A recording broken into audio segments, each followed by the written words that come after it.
Hey, what's up, guys, and welcome to the finale of the Road to Ohio. Last Sunday, I completed the Ohio Spartan Super in the Elite Heat. This was my first race in the Elite Heat, and I would say it was satisfactory, but not absolutely spectacular.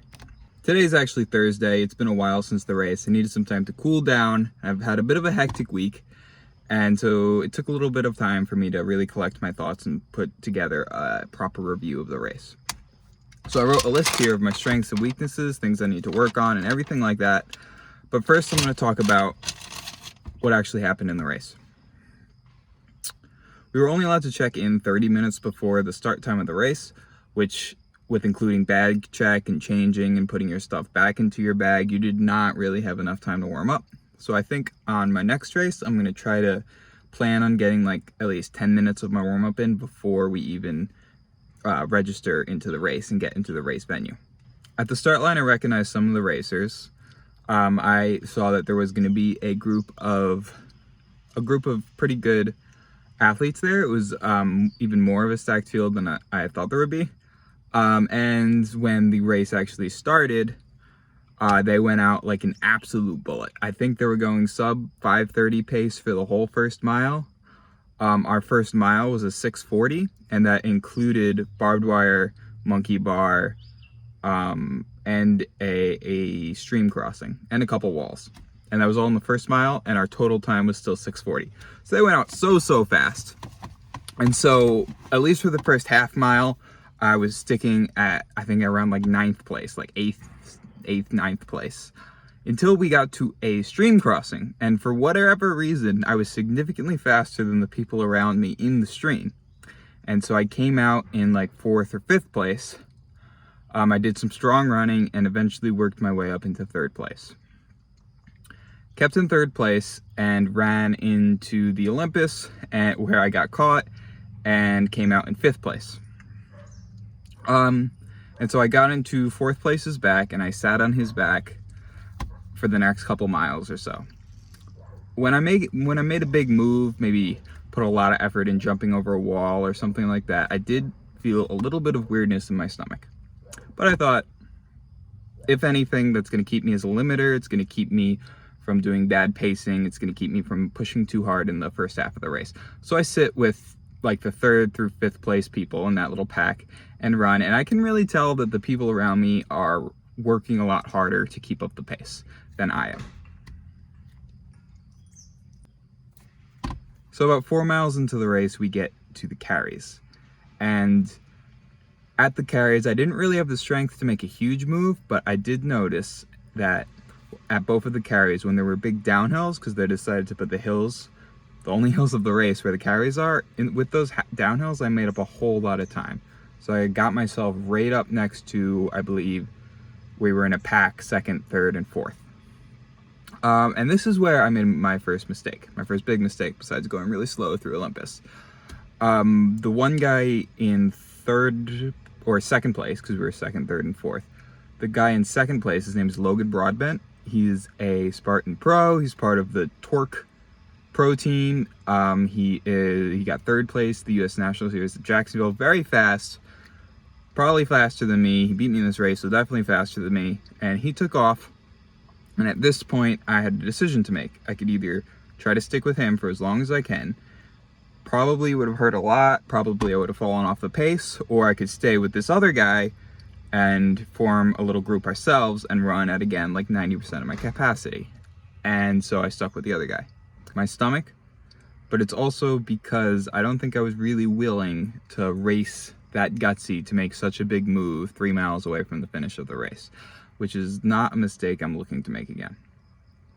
So I ran with this guy. We're in 3rd and 4th place. We're moving, and we kind of get into this little groove where I'm able to outrun him and put a little distance on him, but then he's able to get it back on 2 specific obstacles. Now remember, this is 3rd and 4th place, meaning whichever one of us outdid the other was going to get on the podium and was going to make some money, get a race voucher, get all the glory. I put some good distance on him, and then we got to the Z wall where he got off it in front of me. He made up a lot. He made up like probably like 5 seconds. Then I took off sprinting, passed him again. Stomach felt bad, so I backed off and we went into Helix pretty much together, but he came out 5-6 seconds ahead of me. Got off of Helix, and there was a small running stretch before you got to the rope climb and the spear throw. And again, I made the choice kind of just to sit.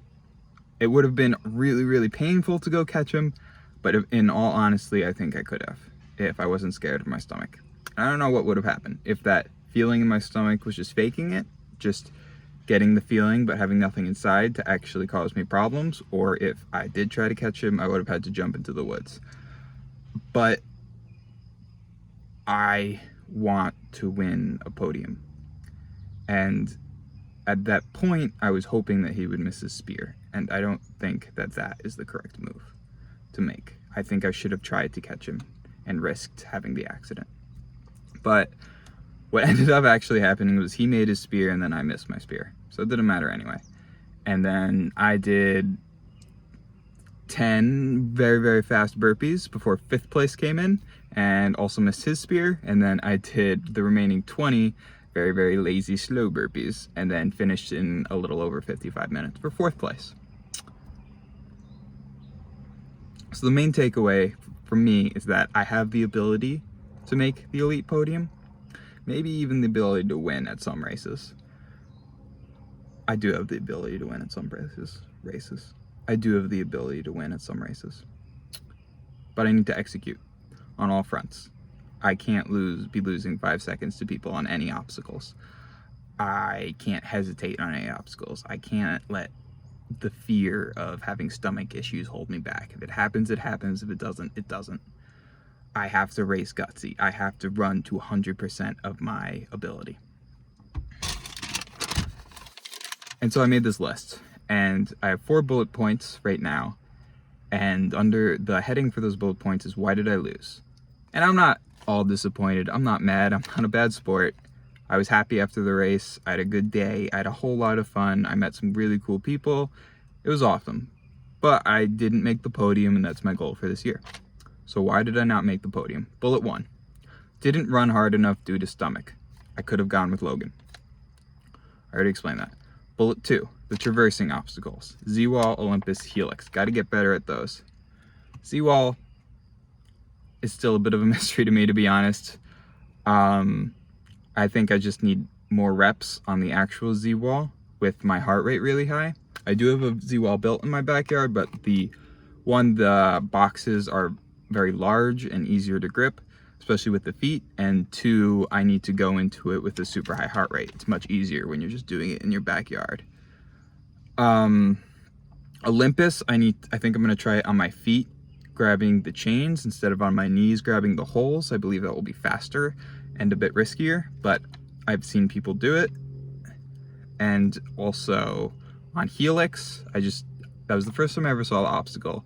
I think I halfway figured it out, and that I think I can go faster on that one the next time I see it, which will be this weekend, hint. 3rd bullet point, missed spear, just gotta make it. Just need to focus before it instead of just getting up and chucking in hopes that I could have sprinted the guy down. Focus, aim for the top, throw hard. I threw too weak and missed low to the left.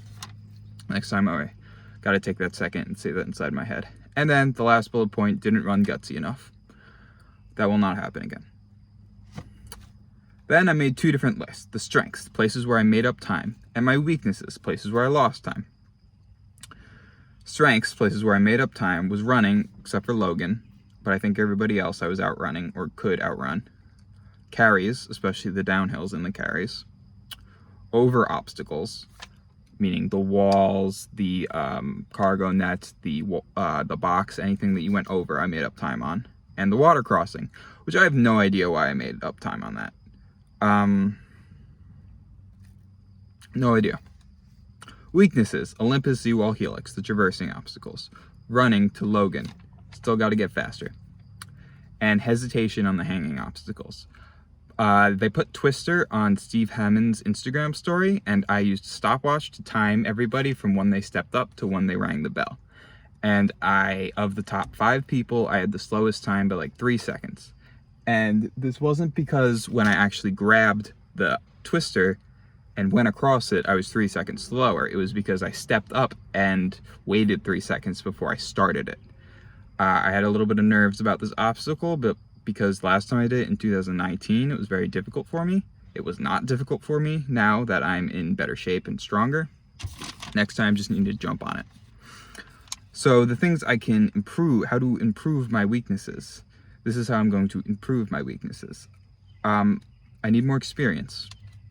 Just do more races. I have to put 100% effort with no fear. And that's basically it. So this is the last episode, or the finale of the road to This is the finale of the road to Ohio, but it's not really, because all that training I was doing for Ohio is also going to pay dividends this weekend when I race Bethel, the sprint both days. Now, from what I've heard, Bethel's going to have a whole lot even more competition than Ohio. We have Ryan Kempson coming, who is probably even better than Logan right now. We have Joshua Reed coming, who is a mountain specialist, but also just an absolute pro and beast in the obstacle course racing world. And then we have at least 2 other serious podium threats going. So I've really got my work cut out for me. And I do admittedly have some anxiety and fear going into this because of my stomach. But I have determined to myself that I will push no matter what. And if something bad happens, it happens.